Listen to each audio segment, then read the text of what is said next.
Welcome to Varsity Voices, where we talk Section 5 sports. My name's Jeff DiVeronica from the Democrat and Chronicle, DNC Digital, with my longtime partner, James Johnson. Hi, James. How you doing, Jeff? Hey, Good. Everyone. We're doing great. I'm doing great. Are you doing great? I'm doing okay. We're going to talk some football this week. We're going to talk some soccer this week. And we're also going to talk a little wrestling this week. Why don't you tell us a little bit about who we're going to talk about in wrestling? Yani Dakis, a senior at Hilton, who has become a two-time world cadet champion. So we're going to have some highlights this week of Fairport football and some other games too. We're going to talk about the biggest games coming up on Friday and Saturday night in football. But let's first start out talking about some girls soccer. It was a matchup of 1 against number 3, top-rated Fairport against Webster Schrader on Tuesday night. And top-rated Fairport comes away with a 1-0 win, a goal with 6 minutes left to play. I talked with Coach Tom Natalia of Fairport about the win. He was very pleased with the second half, but not the first half. Not a lot of rhythm in the first half of that game, James, but in a game, you know how soccer can be. In a game of two good teams, it can be kind of a feeling out process. Yeah, what I wondered about that game is, was it their most competitive game of all season? The headline I remember from your article was saying that Fairport has dominated. Yeah, they have, and they've shut out now 7 out of 9 opponents. Pretty great effort. Claire Mulholland, one of the best goalkeepers in the area for Fairport, just a sophomore. She's really good. And I thought that the keeper for Schrader actually kept them in it early in the second half. Angel Bennett made some great saves. Schrader is now 6-1-1. And the tie they had, which you talk about, are they better than everyone else? Mm-hmm. Watch out for Spencerport. Spencerport was the tie, 2-2, I think it was, on Saturday. And Spencerport knocked off Penfield 1-0 on Tuesday night too. So I think those three teams are really good.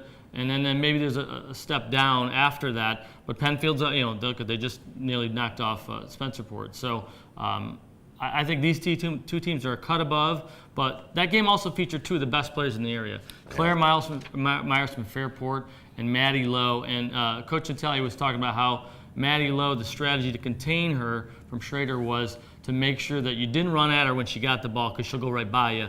Kind of run at her, contain her, and then wait for the second defender to kind of come over and try to handle her. Easier said than done, I bet. Absolutely. But I thought Fairport early in the second half, this game could have been 2-0 early in the second half, but Schrader stood tall on defense. Their goalkeeper was fantastic. And the feeling out process early in the match, Coach Natalia Fairport did not like that. He wanted his team to just go at them. Yeah. And he said our best defense is our offense, to go at them. So a big win for Fairport. Solid performance by Schrader. They know now what they need to do in the next matchup against Fairport. Let's go on to some football, James. We got some big matchups coming up. Yes. Big day for Brighton. Big day for Brighton. 3-0 Brighton at Canandaigua. This is a Saturday matchup. And Canandaigua, they're both off to good starts. Yes. Who has the more real start? We're going to find that out. Brighton's opponents are 1-9 this season, James. Obviously, that it's a great start. The first time they've been undefeated since this far into the season, since 1999. And Jason Cunningham has proven to be a great back. But what did you saw Canandaigua in week 2 mop up with Rondequoit 41-21. What do you like about the Braves? The Braves' track record for a while now is they're a team that when they do make a mistake, it doesn't cost them yards, it doesn't cost them turnovers. They go on to the next play, execute, and move down the field. Nothing very spectacular, over flashy. Other coaches bring up the term well coached. They don't make mistakes and they just keep moving right on down the field. But they have I really like their passing attack, or what I've seen of them. Tanner Cooper is the senior quarterback, so you have some security there with a guy that's been there before. Mm-hmm. A.J. Clifford, the running back, and then... Yeah, it's a very good 1-2 punch, so if an opponent takes something away, you still have something to fall back on. And there's a receiver there with a familiar name, a defensive back receiver, Carson Green. That's Green with an E. And his father, of course, is Scott Green, former Canandaigua star, Michigan State player, and he played in the NFL too. So a familiar name on the Canandaigua sideline. Yeah. What do you think here? I mean, I wonder about Brighton, how good if they can handle a good Canandaigua team here. Well, I mean, that's what makes this exciting. I mean, both teams know that this is a test for Brighton, and Canandaigua has built up a track record. And if Brighton can come away with a win, I think everybody will tip their cap to them, including people at Canandaigua. So Canandaigua's been impressive so far, for sure. We'll see if it can keep happening. It's a Saturday matchup, 2 o'clock. Also, 2 o'clock on Saturday when the county really gets rolling. It's Fairport against Rush. This is kind of, I think, the featured game of the weekend. Yeah. It's in our poll right now, and the new poll's coming out soon, but Fairport, number 4, Rush, number 3. The Royal Comets are 2-1 coming off a loss, 16-14 at Schrader, a field goal in the fourth quarter. So how surprised were you by that game? I was surprised. Rush Henrietta, again, I go a lot on track record, and they were a team that was able to move the ball this season in the times that I've seen them.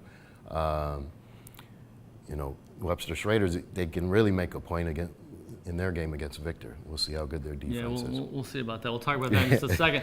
Fairport has some playmakers, though. Yes. 7th year for Coach Dave Wickham. This is his program now, and they've had some they've put up numbers so far this year. 48 points last week against Penfield, 49 points against Gates Shiloh, and 37 points in a decisive win to start the season over Webster Thomas. Yeah. And I love their quarterback. Sean Howard is a guy that can throw it. He can beat you with his legs and with his arm, that left-handed slinger, and he's got some great targets out there too. One of the Monroe County League coaches said that he's certainly a Division I athlete. Yeah. But he's a D1 quarterback. He stopped short of saying that. He says he belongs on a Division I college football field. Well, I tell you what, they've got some guys that make plays on defense, and they got a big lineman to run behind too. Mr. Schreiner, 6'5", 310 pounds, and Kyle Schreiner is going to pancake you if you're not ready for him. Yeah, I mean, it's a veteran group in general, and this is a team that notice, let's just say, that they've been out of the conversation as far as Section 5 Class AA contenders. When we both arrived around, at least when I got here, you grew up here, in the 90s, Fairport was the team. Now, 30 starters, returnees back, 7 starters on each side of the ball for Dave Wickham, and that's a lot, and it's showing. Here's the other thing that I think Fairport can, I think Rush, honestly, I think Rush is the better team here, but you never know, and confidence is a huge thing. This Fairport team won 3 games at the end of the season last year in the regular season before losing to Aquinas in the sectionals, and 3 to start. They've won 6 of their last 7 games. That's got to help them. Yeah, absolutely. I mean, we're talking about teenagers here, and they get on a roll and they get momentum, and they really like to show what they can do. Team on a roll, top-ranked Victor proved its worth last week at home. You were there. You saw them beat Pittsburgh 42-15. Pretty decisive. Was it as lopsided as that? Yes. 28 points in the second quarter will do that, right? Yeah, and I kept in mind that Pittsburgh didn't have its full, complete, entire lineup. They've been battling some injuries and sickness.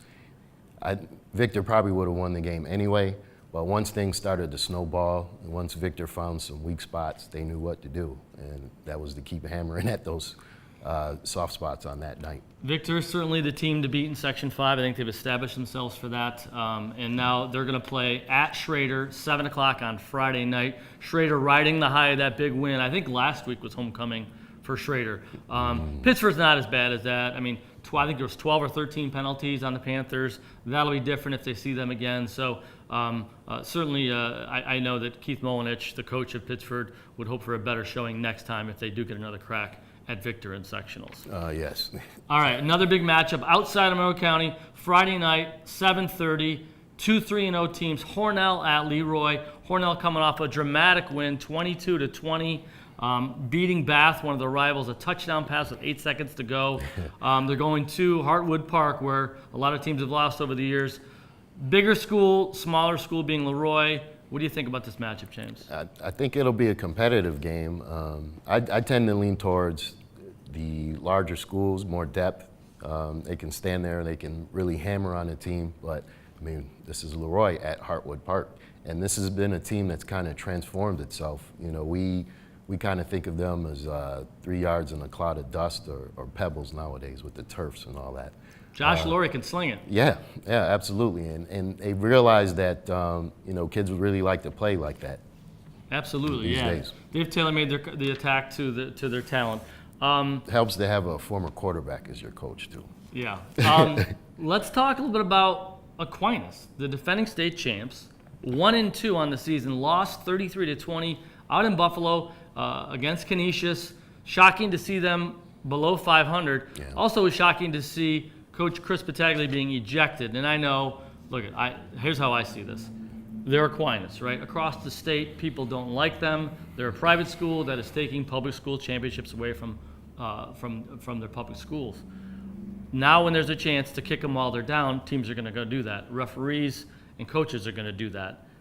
All right, maybe not the referees, but they're supposed to be unbiased. But he was ejected from the game. You talked to Coach Battaglia. Yeah. What happened? I think he said he was embarrassed about it, but what happened?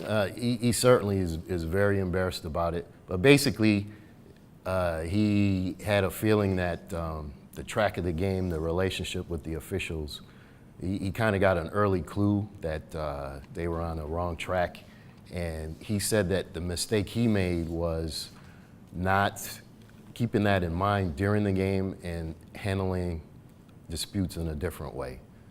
He maintains that he never ranted, he never ranted, he never shouted, he never made a spectacle out of things. But he acknowledges that. Did he tell you was the referee from Rochester or Buffalo? Yes. He did tell you? Yes. Can you share that? No. You can make conclusions from that. We should point out, I believe this was another private school that they were playing. Yeah. But basically, he had clues that officials were going to call a tight game. Okay. Let's just say. They were going to adhere to rules. Don't be on the field. Okay. And maybe he crossed over that little white line a few times. Okay. Yes. Now they host St. Joe's 2:00 on Saturday. He can't coach. Right. He can't coach. He's ejected. Or for the ejection, he has to sit out the next week. So Yeah. I got a feeling the Little Irish are going to rally the troops and see if they can get back to 500. They're not panicking at all. They think that they've begun to start to play well. He put the loss on him, getting ejected, and he apologized to his team. And he said that the mistake was not protesting, but just the manner in which he did it. Okay. So Fair enough. Before we wrap, I want to let you know that the Democrat and Chronicle soccer polls are going to be posted on Wednesday, and so check those out. And let's finish it off by talking about one of the most accomplished athletes in Section 5 history when you consider what he has done. He's not finished. 4-time yet. state champion. He's a senior. He's from Hilton.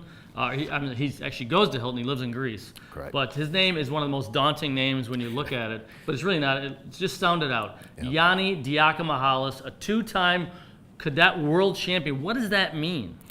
Basically, he is. And where was he when he did this? He was in the nation of Georgia, which was part of the former Soviet Union. Okay. History here on Varsity Voices. But basically, he's one of the best 15 to 17-year-old wrestlers in the world. Now, in the United States, is it wildly popular? No. But it is a very good accomplishment because wrestling is popular in other parts of the world. So Now, maybe we're not talking about soccer level or maybe even basketball level, but He's won 199 consecutive matches at the high school level. I think he's only lost 3 times ever in high school wrestling. 4 state championships. Has there ever been a 5-time state champion in New York State? I want to say yes. I can't tell you who exactly. Wasn't that kid Showalter from Canastota, was it? My alma mater, I'm not Canastota? sure. I'd be fibbing. Here's what I love about Yani, and I've talked to him a few times. The only time I watched him wrestle was at the Monroe County Championships a few years ago. And he's going to Cornell. Yeah. He's big on education. He's big on wrestling. But when I talked to him that night, he said that he really wants people to remember him for the way he carries himself. And not just on the wrestling mat, but how he treats people. And he said, I want them to remember me as being a good kid, and not a kid that said, hey, I'm the big wrestler on campus. Just that I'm a good guy, and I want you to like me for me, not just because I'm a stud wrestler. Yeah. I thought was really, he said this, I think, as a sophomore to me. Yeah, when I first began to report on him, I used to forget how young he was, and I would see him kind of hanging out with wrestlers his age, young. But as he gotten older, it's become more impressive because he's accomplished all of these things, but he will not do interviews while another teammate's match is going on, Okay. you know, because he likes to be right there, Matt's side. Just little things like that that, you know, a lot of people have noticed, and they praise him about it. They love the guy. Yani Dakis, a good wrestler, a better young man. Thanks for watching Varsity Voices. We'll talk to you again next week right here at DemocratandChronicle.com.